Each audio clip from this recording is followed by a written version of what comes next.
bénisse. Que Dieu vous bénisse. Alors donc, je vous expliquais, vous savez, pour ceux qui sont en train de grandir avec moi, il faut savoir que mes thèmes sont bien organisés de sorte que il y a une communication entre le premier et le second, et ensuite. Regardez la chronologie. Mariage, alliance.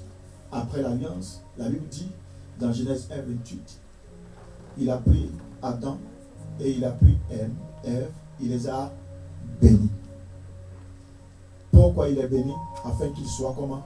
Prospères, comme l'état de leur âme. Amen. Amen. Donc cela voudrait dire que avant le mariage, ils n'étaient pas prospères. Pourquoi? Parce qu'ils n'ont pas été bénis. Vous devez savoir que le mariage doit être pour vous, une des révélations que vous devez chercher. Parce que c'est après ton mariage qu'on te bénira. C'est après ton mariage que Dieu ouvre son coffre, le bon trésor, et qu'il te donne ce dont tu as besoin. Donc ta priorité aujourd'hui, c'est de rechercher fortement le mariage. Amen. Amen. Fais de ça ta cible, et Dieu te l'accordera. Mais avant de rentrer dans le mariage, il faut aussi savoir c'est quoi la prospérité. Il y a certains que la prospérité a surpris. Et s'ils n'attendaient pas, ça les a surpris. Donc ils ont du mal à pouvoir gérer cette prospérité-là.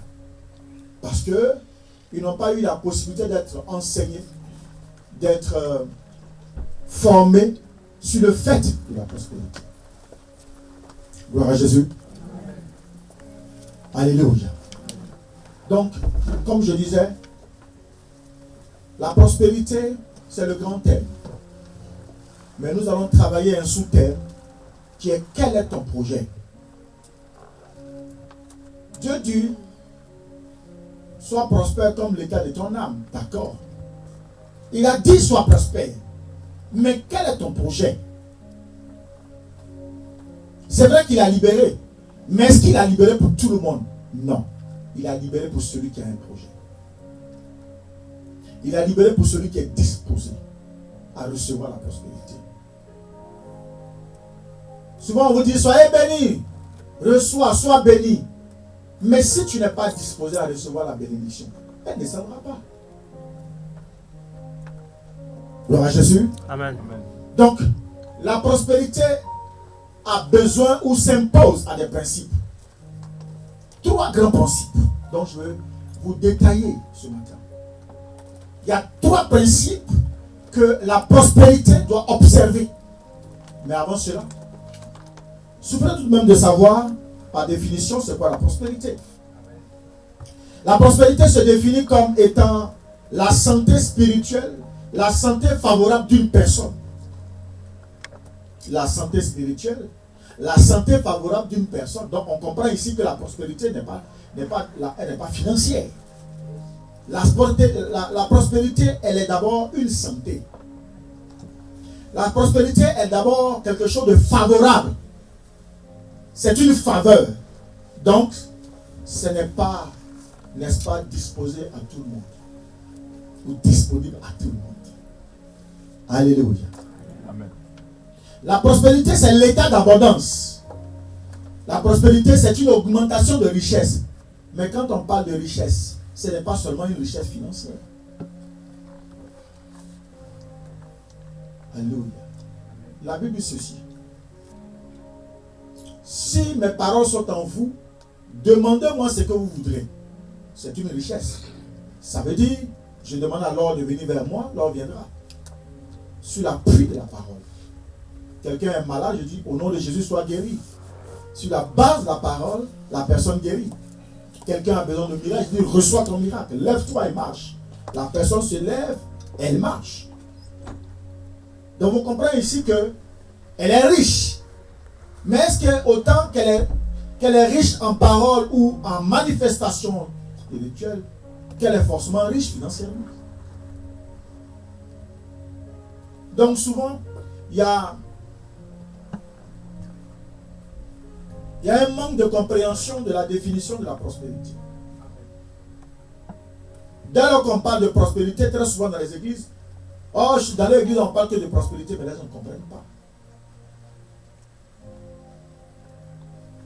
Tant que le ciel n'est pas gagné, la terre ne peut pas manifester la prospérité du ciel. Impossible. Le ciel doit d'abord gagner. Cherchez premièrement le royaume des cieux et sa justice. Tout cela vous sera donné. Tout. La prospérité. Qu'elle soit financière, qu'elle soit en santé et autres. J'en passe. Gloire à Jésus. Amen. Alléluia. C'est un état de ce qui est prospère, marqué par l'expansion et l'abondance. La Bible nous dit, c'est un état de ce qui est prospère, le bien-être. La prospérité, c'est un bien-être. Donc, comme je disais, la prospérité respecte, n'est-ce pas? Respecte beaucoup de principes. Mais nous allons en voir 3. Il y a bien d'autres. Mais je vais m'appuyer sur 3 principes. Alléluia. Gloire à Jésus. Amen. Oh, je ne vous sens pas. Est-ce que quelqu'un est avec moi? Amen. Je vais m'appuyer sur 3. Amen. Amen.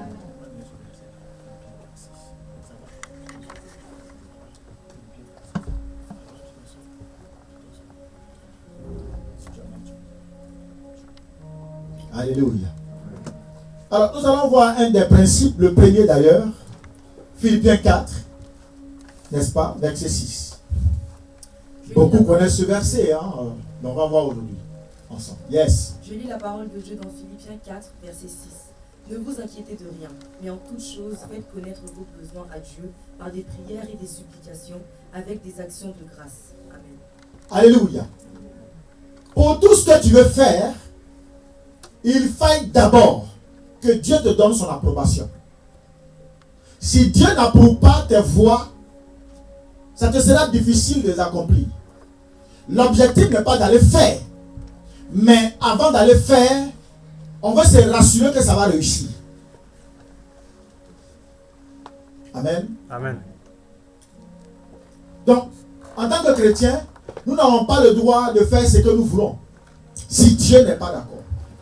Donc ici, cela voudrait dire que Dieu doit être notre appui. Dieu doit être notre profondeur. Dieu doit être le fondement. Alléluia. Amen. Et je l'ai intitulé le principe de la profondeur. Quelqu'un me comprend? Amen. Je vais prendre un exemple. Vous voyez la terre. J'arrive dans n'importe quelle terre, j'ai une sémence, je la jette. Mais est-ce que je connais la nature de la terre? Si tu ne connais pas la nature de la terre, tu ne peux pas espérer avoir. Parce que toutes les graines ne germent pas ou ne produisent pas dans n'importe quel endroit. Donc, les projets d'un homme sont sur son cœur. Mais c'est Dieu qui oriente ses pas. Si Dieu n'a pas orienté tes pas, comment tu sauras que cet endroit est de vert pâturage? Amen. Amen. C'est pour cela que, en toute chose, Dieu doit être notre profondeur. Amen. Il dit, faites-moi savoir vos besoins. Par des prières, par des supplications et actions de grâce. Chaque étape ne doit pas être bafoué.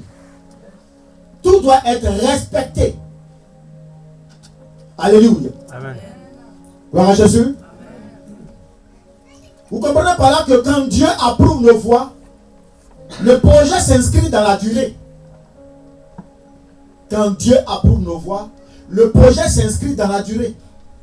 Et on voit que à partir du moment où il s'inscrit dans la durée, il est dans la profondeur. Donc étant dans la profondeur, est-ce que quelqu'un peut l'enlever? Quand Dieu est avec toi, qui peut être contre toi? C'est ce que ça nous dit. Amen. Gloire à Jésus. Amen. Deuxième principe. Je l'ai intitulé le principe de la distinction et de l'accomplissement. On ne va pas en guerre espérant qu'on a déjà perdu. On ne va pas dans un mariage sachant qu'on va divorcer le lendemain. On ne va pas dans un projet sachant que le projet ne va pas aboutir. Mais on va dans un endroit dans la conception de savoir que là où je vais, c'est pour réussir. C'est pour cela que, premier principe, qui est ton appui? Qui t'a envoyé? Qui t'a mandaté? Qui t'a recommandé? Amen. Tu t'appuies sur quoi quand tu parles? Tu t'arrêtes sur quoi quand tu fais les choses? Qui est ta force? Tu as qui derrière, tu as qui devant? Qui te parle? Avec qui tu communiques quand tu parles avec aisance? Quand la guerre viendra, qui te défendra? Qui est ton bouclier? Donc, tu es obligé de faire ton Dieu, ton appui d'abord. Premier principe. Il doit approuver tout ce que tu fais. Quand Dieu t'approuve, même le seul bâton que tout le monde regarde comme un bâton, Dieu peut dire c'est un serpent. C'est comme ça qu'il a pris Moïse. Il a envoyé chez Pharaon. Il dit va, ils ont les serpents, mais va avec ton bâton. Et je te dirai ce qu'il a fait. Quand il est arrivé chez Pharaon, Pharaon a vu la puissance de Dieu, mais au travers de qui? Moïse. Le seul bâton, la seule verge de Moïse a avalé tous les serpents qui étaient là. Vous comprenez? Le vent peut arriver, la tempête peut arriver, les flèches peuvent se lever, des voix peuvent se lever, mais qui est ton appui? Si tu n'as pas la santé, est-ce que tu peux aspirer à une prospérité? Je ne crois pas. Si tu n'as pas la vie, est-ce que tu peux aspirer à une prospérité? Je ne crois pas. Même le mariage, quand tu es malade, il n'est pas pour toi. Parce que quel est cet homme qui va prendre une femme qui est matin, midi et soir malade? Quelle est cette femme qui va prendre un homme qui n'arrive même pas à exprimer réellement le fait qu'il soit homme dans sa chambre conjugale? Donc vous comprenez que la prospérité n'a rien à voir avec la richesse, mais la prospérité a quelque chose à voir avec Dieu qui passe par la santé. Amen. Quand tu es en bonne santé, il n'y a rien qui peut te freiner. Bien-aimé, Dieu veut qu'on soit prospère. Mais est-ce que notre appui est vraiment avec Dieu? Est-ce que nous avons vraiment la crainte de Dieu? Regardez combien de fois aujourd'hui, nos enfants de Dieu, nous pleurons parce que nous sommes toujours en train de suivre les échecs. Aujourd'hui, on échoue. On va chercher du travail, on ne l'a pas. Pendant que le païen va, il prospère. On fait signer un contrat, le lendemain, le contrat il est annulé. On rentre dans un mariage, 2 jours après, c'est le divorce. Et regardez comment on pleure. Et regardez comment la situation elle devient de plus en plus difficile. Et on soupire matin, midi et soir. Alors que on devait être des modèles, des exemples, des personnes sur qui on doit copier. Un enfant de Dieu ne doit pas faire pitié. Quand les gens te voient, ils doivent t'envier. Tu n'as pas le droit de faire pitié. On doit t'envier. Parce que ton Père Céleste t'a tout donné déjà. Gloire à Jésus. Amen.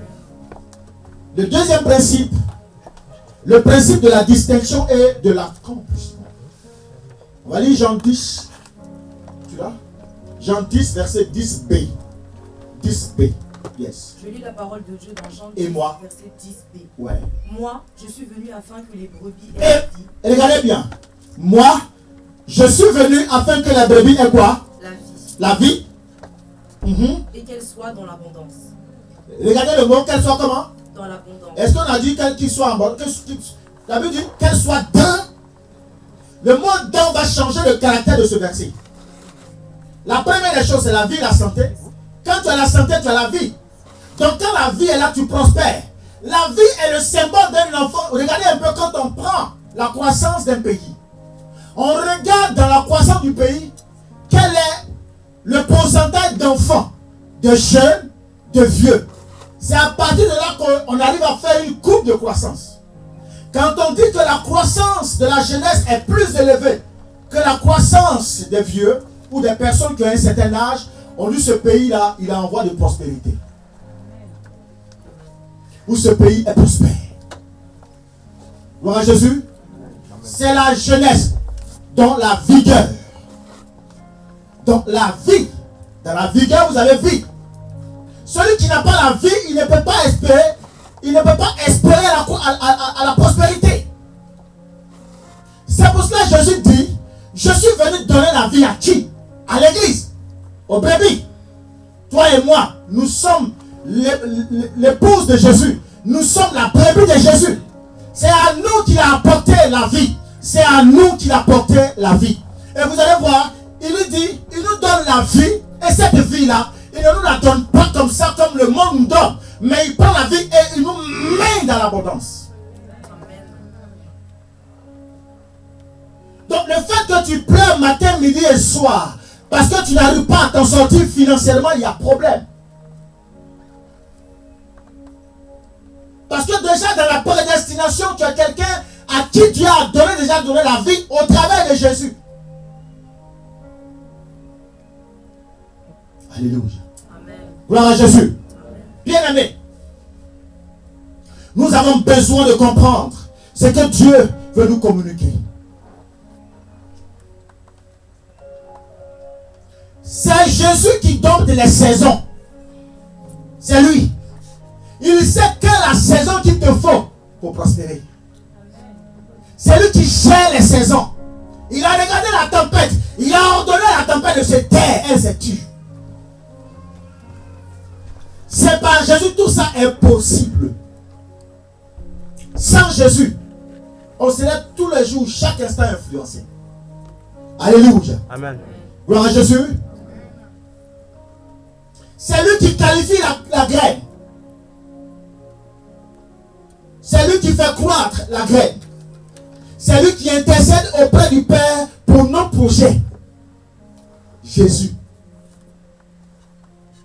Donc nous devons comprendre que pour espérer, n'est-ce pas, espérer être qualifié à une prospérité, sans Jésus, déjà on a échoué.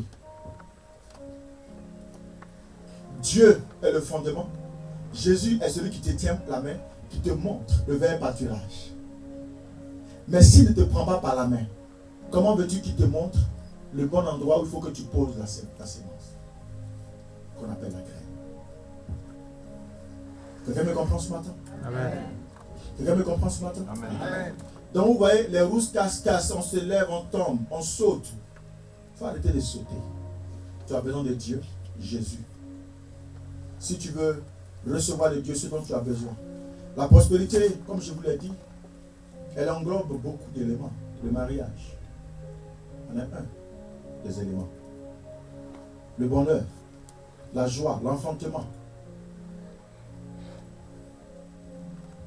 Tout ce que vous voyez, dont vous avez besoin de Dieu. Vous avez besoin de Jésus. Aucun homme ne peut donner à un autre ou à un semblable une prospérité si elle ne vient pas de Dieu. Il peut libérer la parole par des paroles prophétiques. Il peut prier pour toi. Oui, parce qu'il est loin et qu'il a des arts de Dieu en lui et qu'il a le sceau de Dieu en lui. À partir du moment qu'il a le sceau de lui en lui, c'est qu'il déclare agira dans ta vie. Mais pour que tu sois prospère, ne dépend pas de lui.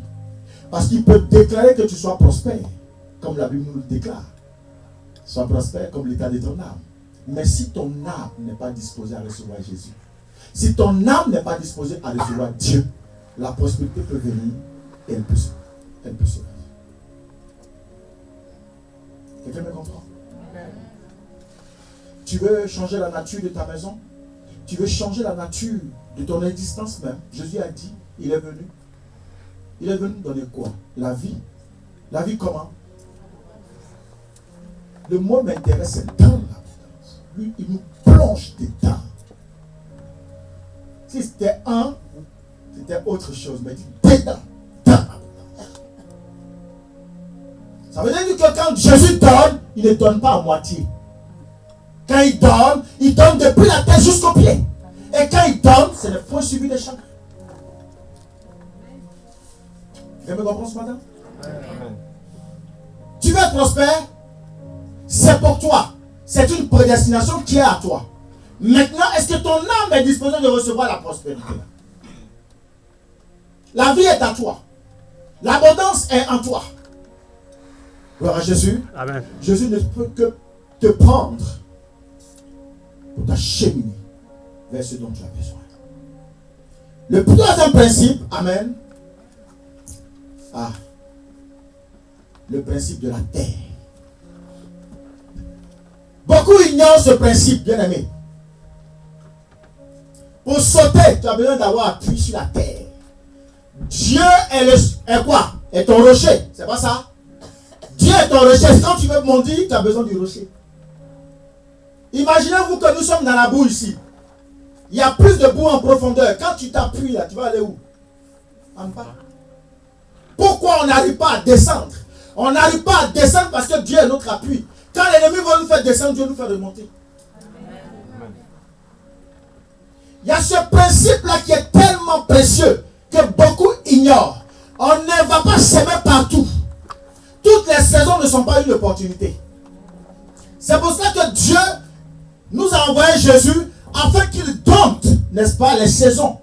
Il sait quand la saison est bonne pour toi. Il sait quand ce n'est pas bon pour toi. Il sait quand est-ce qu'il faut que tu sèmes. Il sait quand il te dit non, ne sème pas, ce n'est pas la bonne saison. La vie est un cycle. C'est un cycle qui tourne. Ça tourne. Et le cycle annonce les saisons. Vous allez voir, il y a les saisons pluvieuses. Il y a les saisons sèches. En Europe, on a l'automne. En Europe, on a l'hiver. On a l'été. Et autres. Donc vous comprenez que si quelqu'un n'a pas prospéré en hiver, il peut prospérer en automne. Mais sa prospérité en automne est conditionnée par Jésus seul. Par Jésus seul. Ton arrivée en France est conditionnée par Dieu. Est-ce que tu me comprends? Amen, amen. Il est le créateur de quoi? Du ciel et de la terre. Quand on dit Genèse 1, Genèse 1. Dieu créa le ciel et la terre. C'est pas ça? Donc, pour que mon frère quitte la Côte d'Ivoire pour arriver ici, c'est conditionné par qui? Par Dieu. Il avait écrit dans le livre de vie qu'il devait être ici et dans cette assemblée ce matin. Est-ce qu'on a compris? Maintenant, sa prospérité ici, quand il est arrivé ici, comme il a commencé avec Dieu, Dieu maintenant va le connecter à qui? Jésus. Jésus va l'envoyer maintenant pour aller vers des personnes d'opportunité qui vont l'aider, qui sont déjà sur le territoire où il est arrivé et qui vont lui montrer maintenant le chemin. Amen. Où se trouve ce pour lequel il est arrivé, le pâturage, le vrai pâturage. Quelqu'un comprend ce principe? Là où il est, s'il n'est pas conduit vers des personnes qui ont entre ses mains la solution de ce pour lequel il est là, il va attraper froid. Il n'est pas habitué au froid. Parce qu'il va croire que le même vêtement qu'il porte en Côte d'Ivoire, il peut le porter ici. Mais il va prendre froid. Et vous allez voir que le froid va entrer dans ses poumons et on va avoir problème. Mais quand il arrive, parce qu'il est conduit par Dieu, Dieu va disposer des hommes comme toi et moi qui vont lui donner les vraies informations. Donc le fait qu'il soit en sécurité protégée, ça protège quoi? Sa vie, sa santé. Donc quelqu'un qui a une santé, c'est qu'il a le temps. Il a le temps. Mais quelqu'un qui a une mauvaise santé, la personne va où? C'est fini. Quelqu'un me comprend? Alléluia. Donc je vous ai parlé du principe de la terre. On va aller dans Matthieu 13, versets 1 à 9. Vas-y ma fille. Je lis la parole de Dieu dans Matthieu 13, versets 1 à 9. Ce même jour, Jésus sortit de la maison et s'assit au bord de la mer. Oui. Une grande foule s'étant assemblée auprès de lui, il monta dans une barque et il s'assit. Toute la foule se tenait sur le rivage. Il leur parlait en parabole sur beaucoup de choses et il dit, un semeur sortit pour semer. Comme il semait, une partie de la semence tomba le long du chemin. Les oiseaux vinrent et la mangèrent.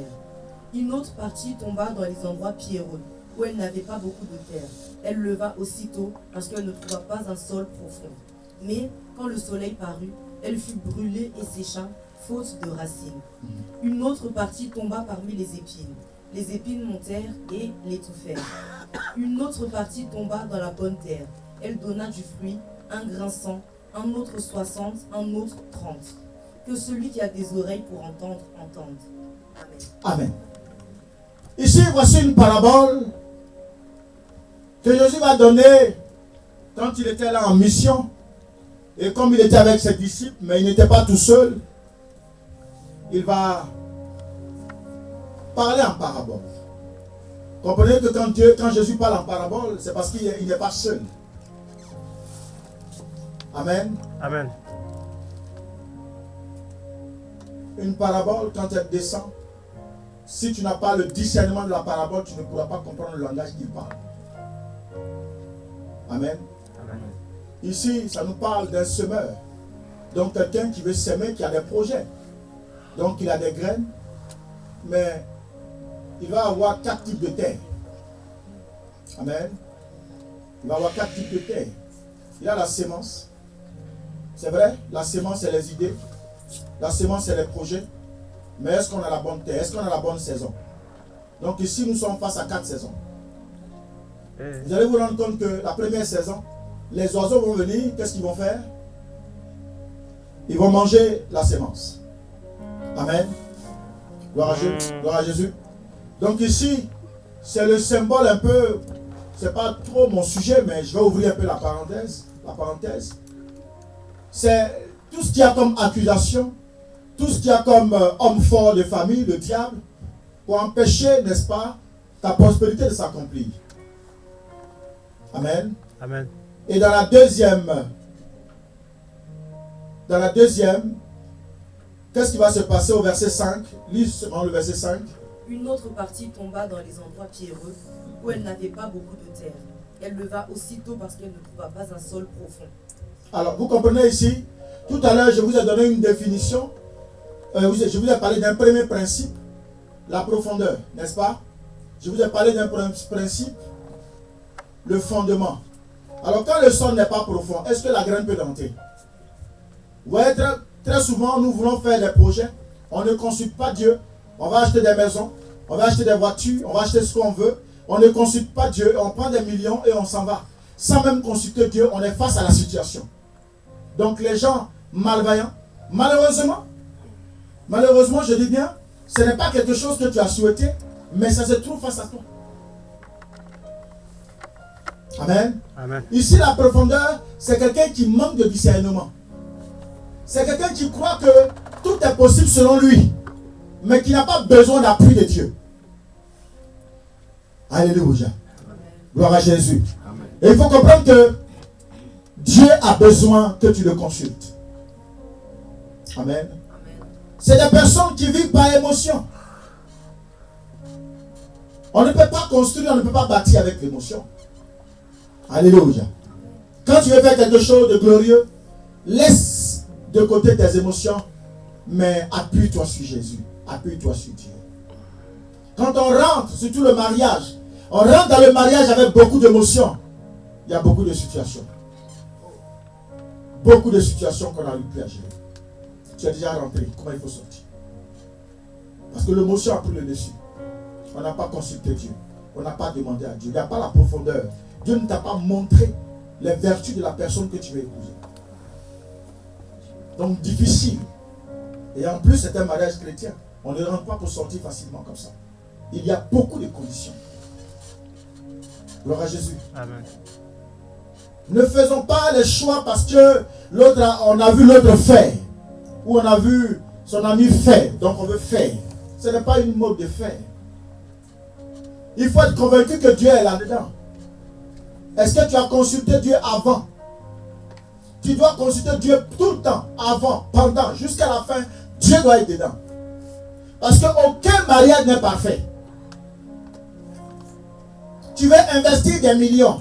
Mais est-ce que tu as interrogé Dieu pour savoir est-ce que c'est la bonne saison? Non, tu as interrogé Jésus pour savoir que c'est la bonne saison. Est-ce que tu as interrogé Dieu pour savoir que est-ce que c'est bon? Je me déplace. La terre où je vais là, tu es d'accord avec moi? Parce que le déplacement, la migration, c'est Dieu. Quand tu arrives, tu prends appui sur lui. Maintenant, pour faire, c'est Jésus. Gloire à Jésus. Amen. Est-ce que quelqu'un m'entend ce matin? Il faut qu'on évite beaucoup l'émotion. L'émotion nous amène à beaucoup de difficultés. Gloire à Jésus. L'émotion peut même nous amener des fois à perdre même notre salut. L'émotion peut nous amener à douter même de Dieu dans notre vie, alors qu'il est dedans. Amen. Amen. Amen. Le verset 7. Une autre partie tomba parmi les épines. Les épines montèrent et l'étouffèrent. Amen. C'est le modèle de personnes, le modèle de vie, de choix, qui font passer tout par le plaisir, tout par leur désir, tout par leur ego, avant l'œuvre de Dieu. Le modèle de personnes égoïstes, dont la vie tourne autour de leur personne. Donc vous voyez ici qu'il a jeté la graine, il est étouffé. Quand tout passe autour de ta personne, sans d'abord que Jésus ou Dieu soit au devant, tu mets Dieu au devant, avant même de pouvoir penser. Je l'ai toujours dit. Celui qui bâtit pour Dieu, Dieu bâtit pour lui. Yes. Ça, c'était... On va y arriver dans la chute. Je vais vous expliquer. En allant doucement, vous allez comprendre. Parce que nous avons fait beaucoup d'erreurs, mais je vais vous aider à rattraper ces erreurs. Amen. Et vous serez tous prospères. Amen.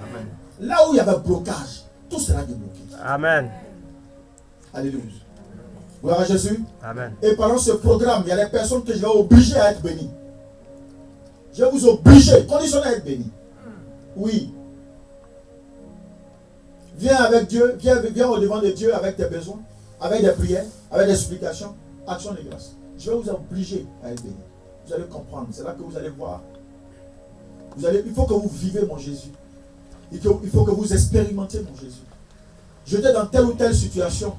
J'ai écouté tel message avec mon papa. Il m'a demandé de faire ci. Et je l'ai fait. Voici le résultat. Tant que tu ne l'as pas fait, tu ne peux pas l'expérimenter. Tu ne peux pas le dire. Tu ne peux pas en témoigner. Il y a des bonnes prédispositions en vous. Il y a des bonnes choses en vous. Alléluia. Mais est-ce que Dieu a disposé toutes choses? Le bien-être en vous, mais est-ce que Dieu l'avait disposé? Quelqu'un m'entend ce matin? Alléluia. Le verset 8. Une autre partie tomba dans la bonne terre. Elle donna du fruit, un grain 100, un autre 60, un autre 30. Alors, écoutez-moi bien.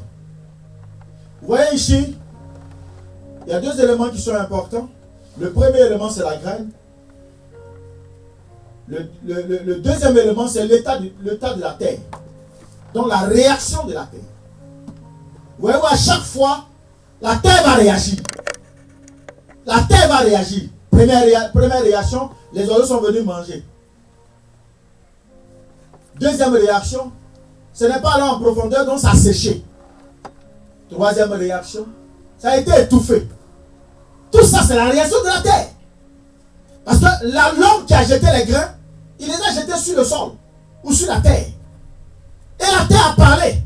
La terre a refusé, la terre a vomi. Mais qui a créé la terre? C'est Dieu. Vous allez voir que la terre a des réactions parce que la personne qui est venue avec sa sémence n'est pas en communion avec Dieu.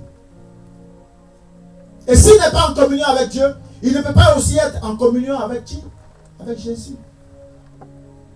Jésus est celui qui fait croître. Apollos a planté, Paul a arrosé, mais qui fait croître? C'est Jésus. Nous avons de bonnes dispositions. Nous voulons faire de bonnes choses. Nous voulons faire de grandes choses. On a des grands projets. Nous voulons bâtir des maisons par-ci, par-là. Nous voulons être chez nous en achetant des maisons.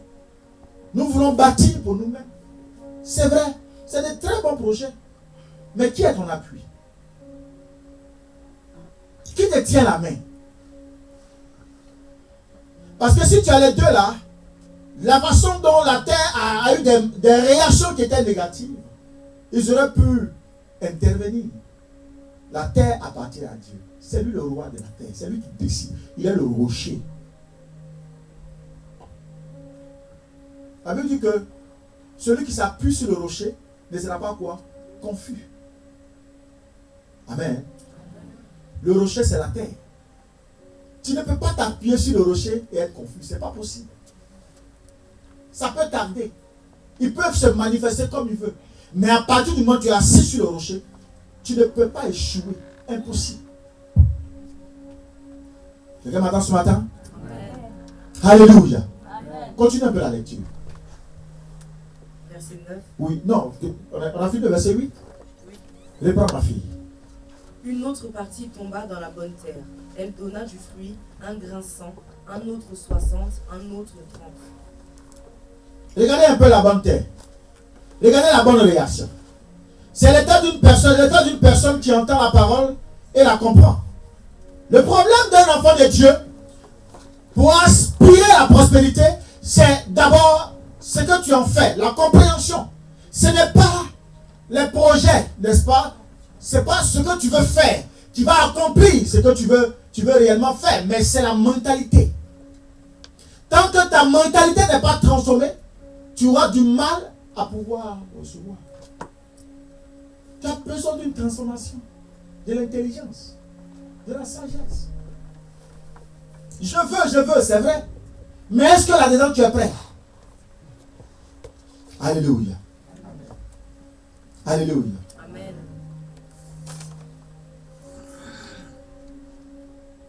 Je prends un exemple. Comment une telle personne reçoit la parole? Il reçoit la parole, il comprend la parole, et puis il ne partage pas cette parole. Pour Dieu, tu n'es pas utile.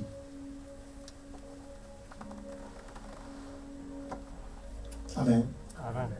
Donc vous comprenez que les trois sont très importants. Les trois principes sont importants et indispensables à ta réussite. Indispensable à ta réussite. Gloire à Jésus. Amen. Maintenant, nous allons voir dans la création. D'abord, parce que ici, on a parlé de Dieu, on a parlé de Jésus, on a parlé de la terre, on a aussi parlé de l'homme qui manifeste cette création.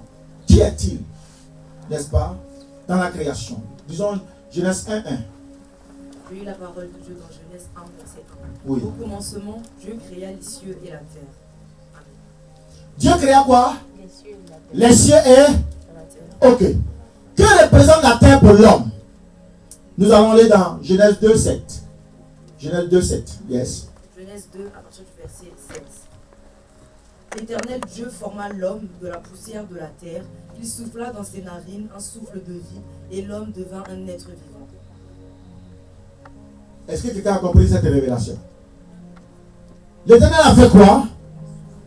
L'Éternel Dieu forma l'homme. Il va former l'homme à la base de quoi? La poussière de la terre. La poussière de la terre. Tout à l'heure, je vous ai dit, il y a trois éléments qui sont indispensables à la prospérité. Mais la terre va être un des éléments que Dieu va créer d'abord. La terre et le ciel. Il est créé en même temps, le même jour. C'est-à-dire quand il a dit que le ciel fut, le ciel a été, la terre a été, automatiquement. Amen. Donc il va créer la terre. Maintenant, quand il a créé la terre, le même Dieu va prendre la terre qu'il a créée, il va la malaxer et il va créer quoi? Il va créer quoi? L'homme. Et quand il va créer l'homme à la base de la terre, il va donner à l'homme quoi? Le souffle. Donc, quand l'homme reçoit la vie, il reçoit automatiquement quoi? L'abondance. Jésus est venu pour donner quoi? La vie et pour donner quoi? L'abondance. Donc, il a pris l'homme, Dieu, et il crée l'homme, Dieu, et ensuite il souffle dans ses narines, il souffle quoi? Le souffle de vie. Et quand il souffle le souffle de vie, dans l'homme, il y a déjà la prospérité. Dans l'homme, le jour où Dieu nous a créés, Dieu a mis en nous la prospérité.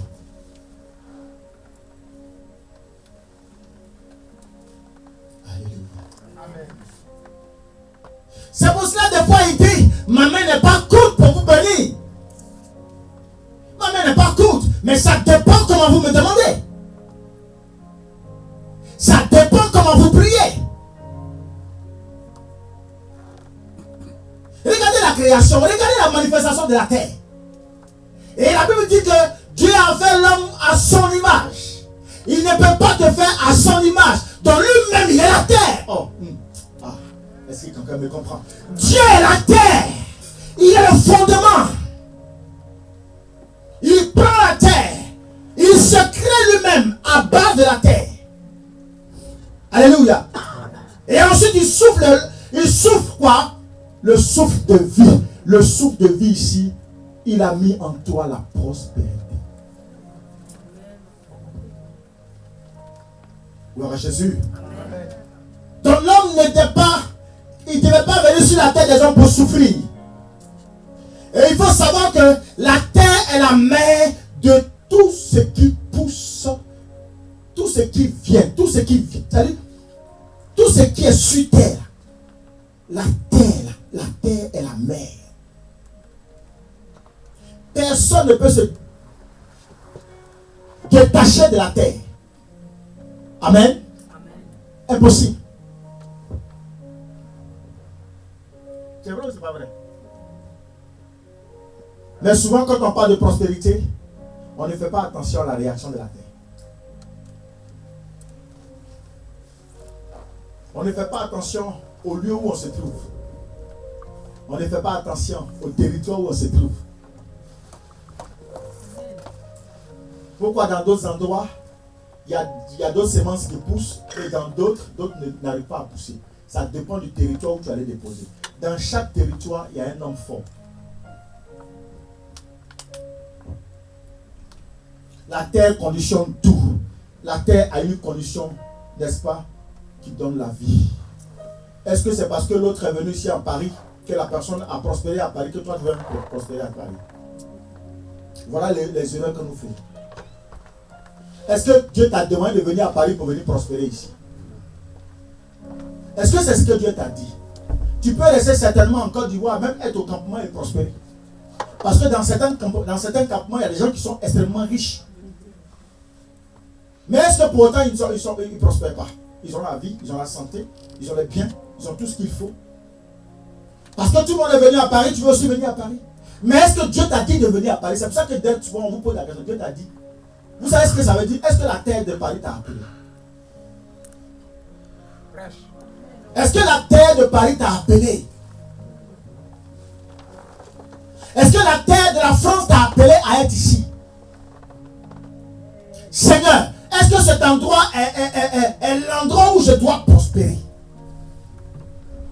Voilà pourquoi souvent nous sommes face à autant de souffrances. Parce qu'on a négligé la réaction de la terre. Pour gagner le combat de la prospérité, il faut avant tout gagner le combat de la possession des territoires. Tout lieu que foulera la plante de vos pieds, je vous le donne en possession. Mais pourquoi Dieu dit ça dans sa parole dans Josué 1:3? Dis-le moi. Josué 1, verset 3. Oui. Tout lieu que foulera la plante de votre pied, je vous le donne, comme je l'ai dit à Moïse. Amen. Écoutez-moi. Beaucoup vont dans des pays. Pour la première fois, ils descendent dans l'avion et puis ils marchent comme ça, vous. Quand tu arrives dans un endroit qui est nouveau pour toi, dès que tu descends de l'avion, dès que tu es descendu de l'avion et tes deux pieds ont foulé la terre, tu commences à posséder la terre.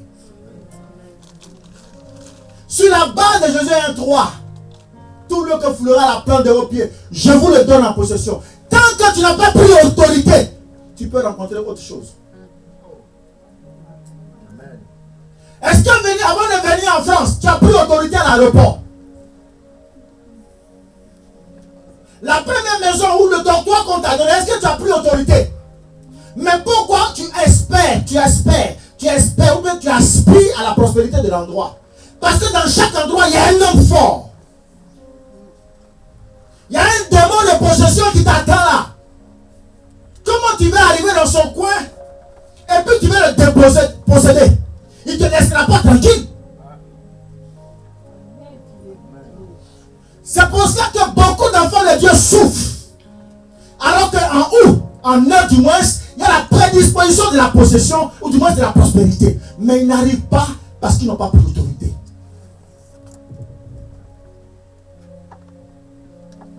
Tu veux me comprendre ce matin? Quand on est chrétien, on est mystérieux. Et quand tu es mystérieux, les gens ont peur de toi. Tu ne dois pas marcher comme tu veux, quand tu veux. Non.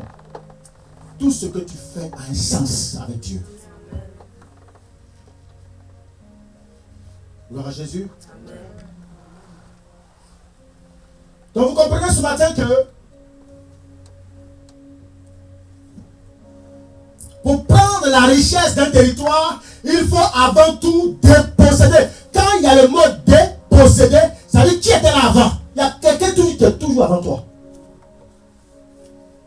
C'est seul en Genèse 1:1. Avant la création, les ténèbres étaient déjà là. Les ténèbres étaient là. Donc quand Dieu a dit que la lumière fut, il a déposé les ténèbres. Par l'autorité, il a dépossédé les ténèbres. Et les ténèbres n'avaient plus de capacité de pouvoir faire ce qu'elles veulent. Alléluia. Amen. Je vous en prie. Ne prenez pas la parole de Dieu à la légère. Tout ce qui se passe est spirituel. Vous ne pouvez pas aspirer à rentrer dans une promotion si vous n'avez pas possédé celui qui était assis là d'abord, avant. Seigneur, je vis cette place. Mais peu m'importe celui qui est assis. Moi, je vis cette place, qu'il soit dépossédé. Je m'assois. Amen. Amen. Gloire à Jésus. Amen. Gloire à Jésus. Amen. Tu ne le connais même pas. Tu es à New York. Lui, il est à Paris. Tu dis, toi, tu veux revenir à Paris, mais voilà le poste que tu veux occuper. Terminé. Quand tu arrives, tu prends possession, possession celui-là. La terre que on t'a donnée. Tu descends à l'aéroport, Charles de Gaulle, tu possèdes l'aéroport. Tu arrives là, dans l'hôtel où on t'a donné, tu proclames.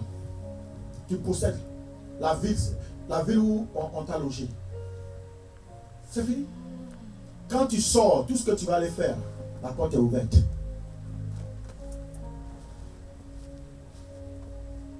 Chaque pays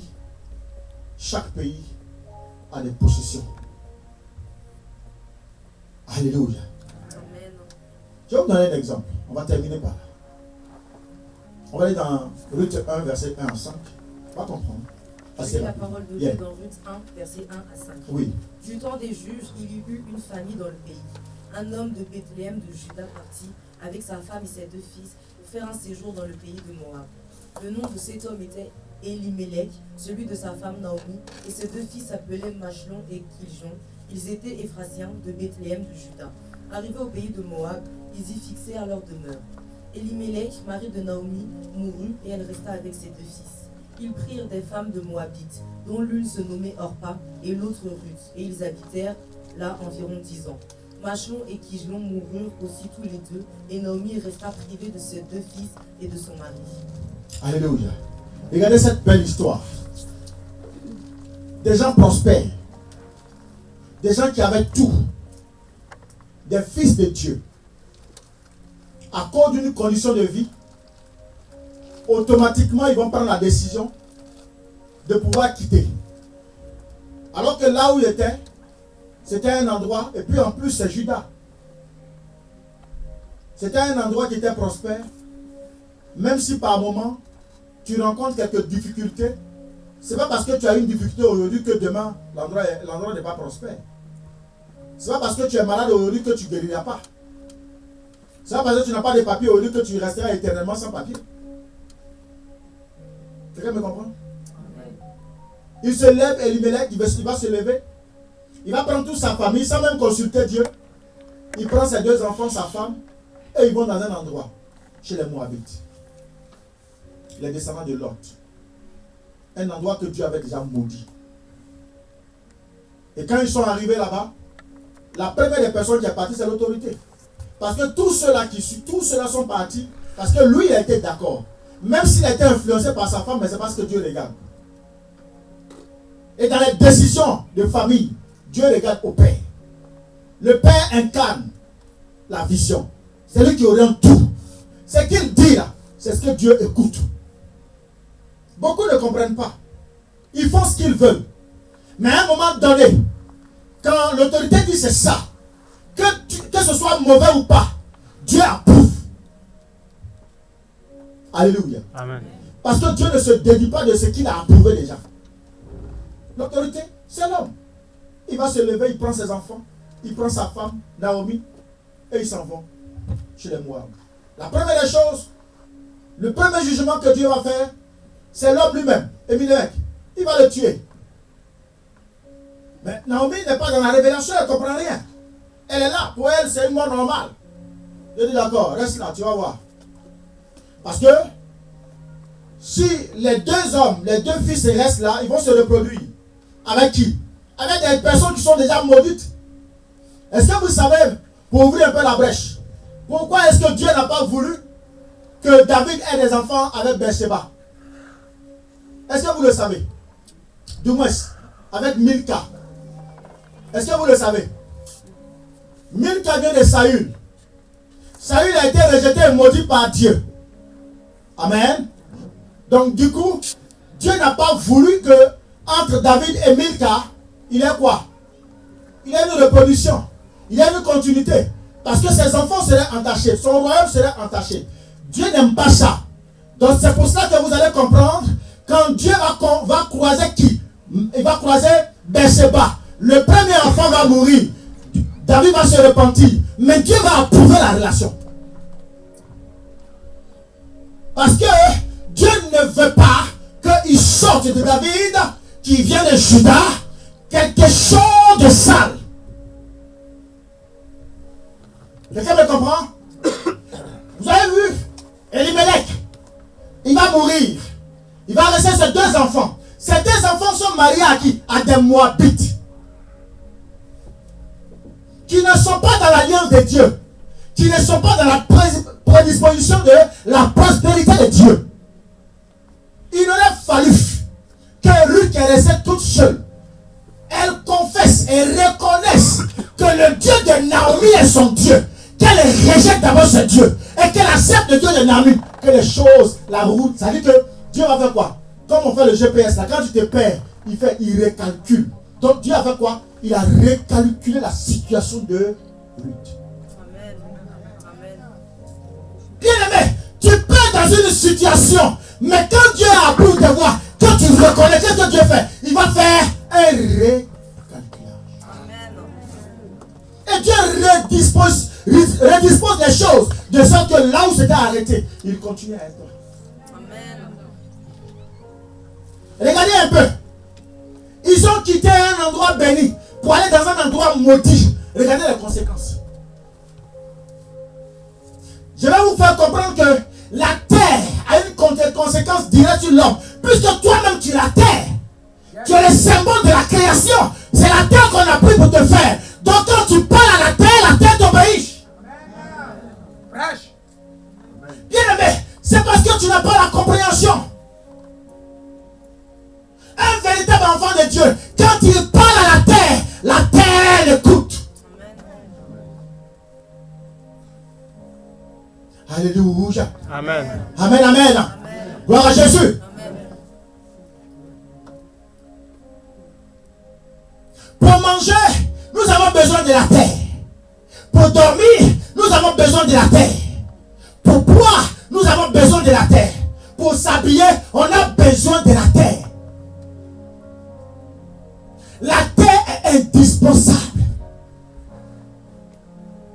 Bien aimé, tu veux grandir avec Dieu, il faut bâtir. Et tu ne peux pas bâtir sans la terre.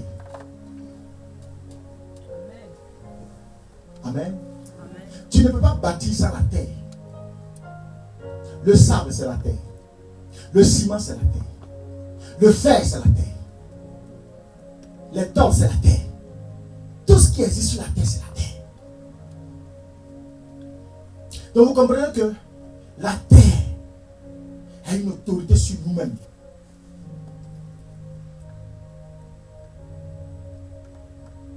La terre a un pouvoir que vous ne pouvez imaginer. Tout dépend de comment tu regardes la terre. Je vais prendre un exemple.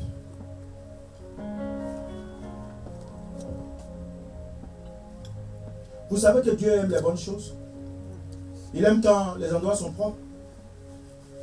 Mais regarde ta maison. Regarde ta chambre. Ta chambre est sale. Ton salon est sale. Ta cuisine est sale. Toute ta maison est sale. La prospérité ne peut jamais rentrer dans un endroit qui n'est pas propre. Je te donne cette révélation aujourd'hui. Apprends à entretenir ton intérieur. Vous savez que l'intérieur, c'est la représentation de toi-même, de ton intérieur. Quand ton intérieur est trop sale, ça veut dire qu'à l'intérieur de toi, il y a problème. Nous qui avons ce discernement poussé, quand on arrive chez toi, on regarde chez toi, on sait comment tu es. Ça te dérange pas. Les cafards à gauche. Les papiers hygiéniques à droite. Les chaussures à gauche. Tout est dans la maison. Ça ne te dérange pas. On ne te demande pas d'avoir une maison très luxueuse. Mais entretiens-la, tu as la capacité.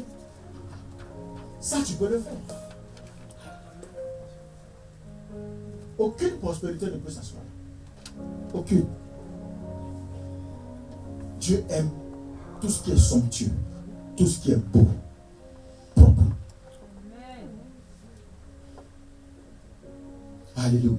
Amen. La terre a des oreilles. Est-ce que vous le savez? Job 12, 8. Je lis la parole de Dieu dans Job 12, verset 8. Parle à la terre, elle t'instruira, et les poissons de la mer te le raconteront. Vous avez compris? Parle à la terre, elle va t'instruire. Les poissons vont te parler aussi. Ils vont te raconter les merveilles de la terre. La terre est émotionnelle. Elle est souvent triste aussi. Joël 1:10. Je lis la parole de Dieu dans Joël 1, verset 10. Les champs sont ravagés, la terre est attristée, car les blés sont détruits, le mou est taré, l'huile est desséchée. Amen. La terre est comment? Attristée. Comment tu peux prospérer si la terre est attristée? Et la terre est en communion directe avec le ciel. La Bible dit, Dieu a fait de la terre son marchepied. Donc les sensations de la terre, Dieu le ressent automatiquement.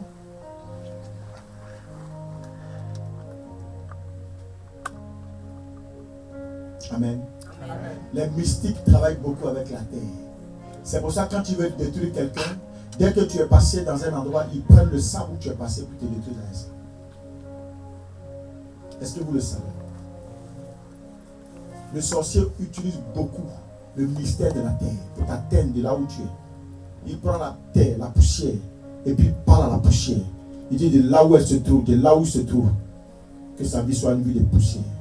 Et comme tu n'as pas Jésus comme socle, ta vie est miséreuse. Ou il prend la bouffe, tu parles à la bouffe, ta vie est bouffe. D'après les Ivoiriens porte-porte. Quelqu'un me comprend? Ne négligez pas toute cette existence. Dieu a fait toutes choses bonnes. Pas pour n'importe qui, mais pour toi. Amen. Sauf que tu ne connais pas le mystère. C'est pour ça, faites attention aux hommes de Dieu. Respectez les hommes de Dieu. Celui qui n'a pas d'égard à un homme de Dieu, il met sa vie en danger. Je te prie même que tu sois plus ami avec un homme de Dieu que son ennemi. Parce que le jour où il fait de toi son ennemi, tout ce qui va sortir de sa bouche, tu as problème avec ça. Ça va agir. Il a le mystère. Et en plus, il a le sceau de Dieu. Et avec le sceau de Dieu, ce qui va déclarer dans ta vie, il y a un danger. Est-ce que je parle à quelqu'un? Amen. Tout est dans la parole. Alléluia. Le psaume 76, verset 9.